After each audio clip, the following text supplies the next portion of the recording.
In this short documentary, we'll be looking into the AIDS epidemic and why so much unwanted fear and anxiety was created around this illness. Let's start from the beginning. The AIDS epidemic started in the late 70s and didn't become a massive issue until the early 80s to the late 90s. On the 29th of October in 1981, a man named John Eddy died in hospital by pneumonia.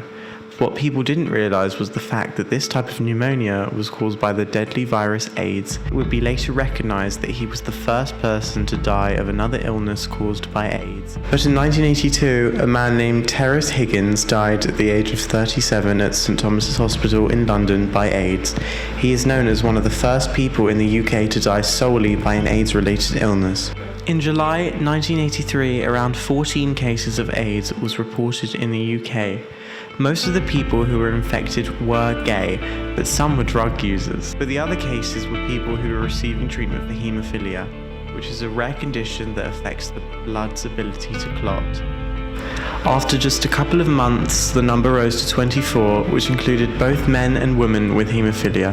The new illness was killing many people and no one knew why, which caused fear and stigma. As the diagnoses in England started to grow, so did the deaths, which caused people to go into panic as many people died of this illness quite quickly. As the stigma carried on rising, the stigma got bigger even though there was reported deaths of women. The main killer during the time for gay men was AIDS, which a lot of people pointed the finger to from the lack of knowledge of the illness.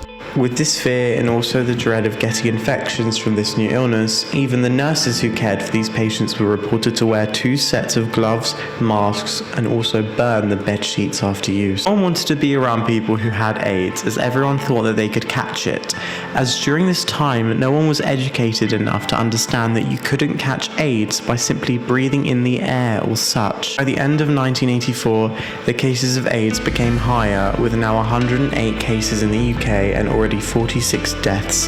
This shocked the UK as AIDS only arrived in the UK in 1981 and already people were just dying so quickly. During this time, the UK government responded to the AIDS crisis in 1987 by launching their famous Don't Die of Ignorance awareness campaign from AIDS, which was then put onto leaflets, billboards, and of course television adverts. The campaign was a success, as this was the first time that the government was seen doing something about AIDS itself.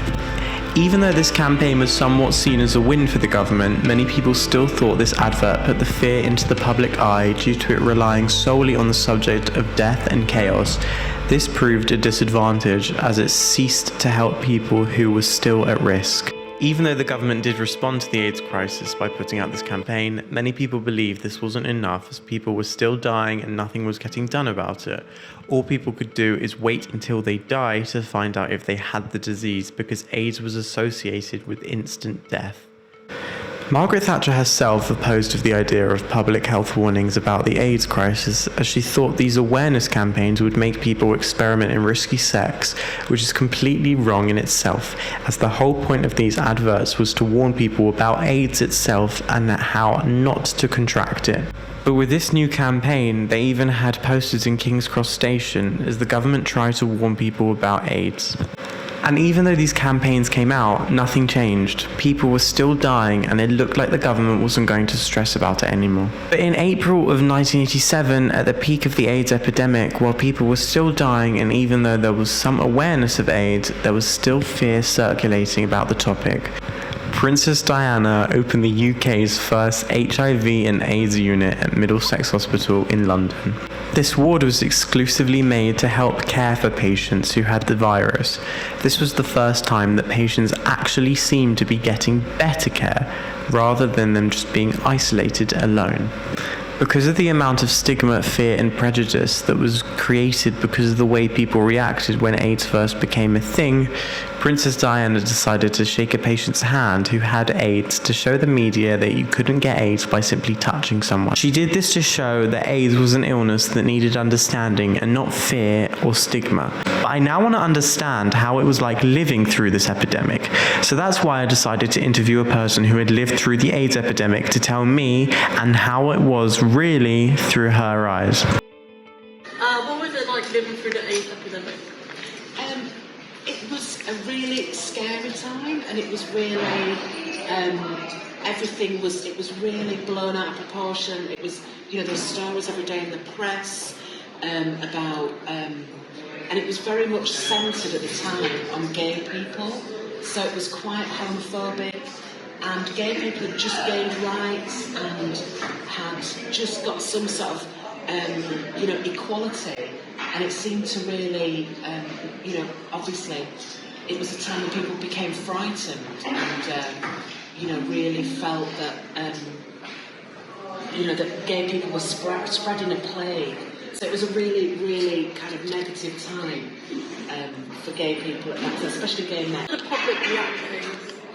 There was a lot of people we didn't know the extent of it, and it was a really scary illness because it was like your own immunity. It was like, because it suppresses your own immunity. It basically meant that you can die of anything.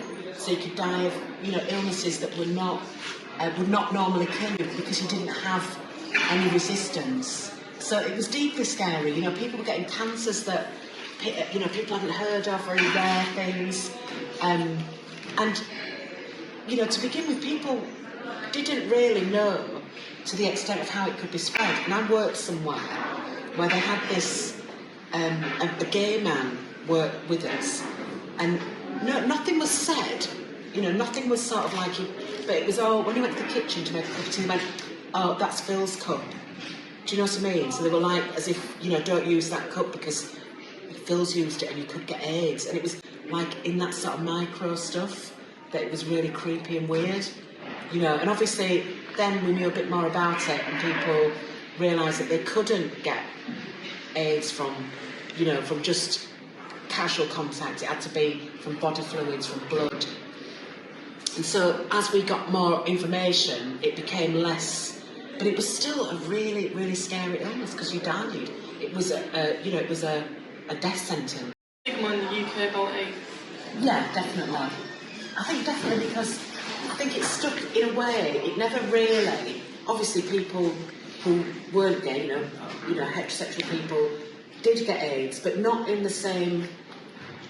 With the same. It didn't impact sort of it didn't impact the mainstream as much as it did minority groups, and then it became sort of a disease that was, was huge numbers of people from Africa. So it still became something about minorities.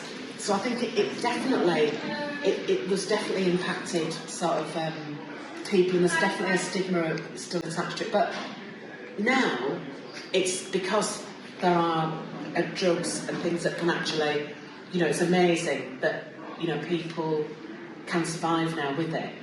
And it's not a death sentence, which is amazing. So obviously now it's not a disease that you die of, usually.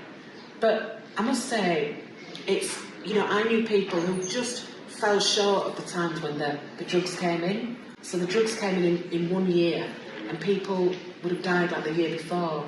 So it was really upsetting. I had 2 friends that died, and, looking back, they were such young men that, it's still so sad. This was an illness that affected young people and, well, everybody, but, terrible, so I know we've just been through a pandemic and everything, but this was a death sentence, so if you got it, there was no chance that you were going to be okay. It was that. I think that's what was really, really. That's the difference as well between the pandemic that we've just had. That everybody who got it didn't die. So if you can imagine that these people are the prime of their lives. So, but I think it's good that we've got science that we can combat it. And, yeah. After hearing that interview, it told me while people have gained more knowledge about AIDS and that there is less stigma surrounding it than there was in the 80s, it doesn't mean people who live with HIV still aren't affected by negativity with people who still show the stigma towards victims of this disease. And with this documentary, I hope to educate these people who still to this day have the unwanted fear of a misinformed illness.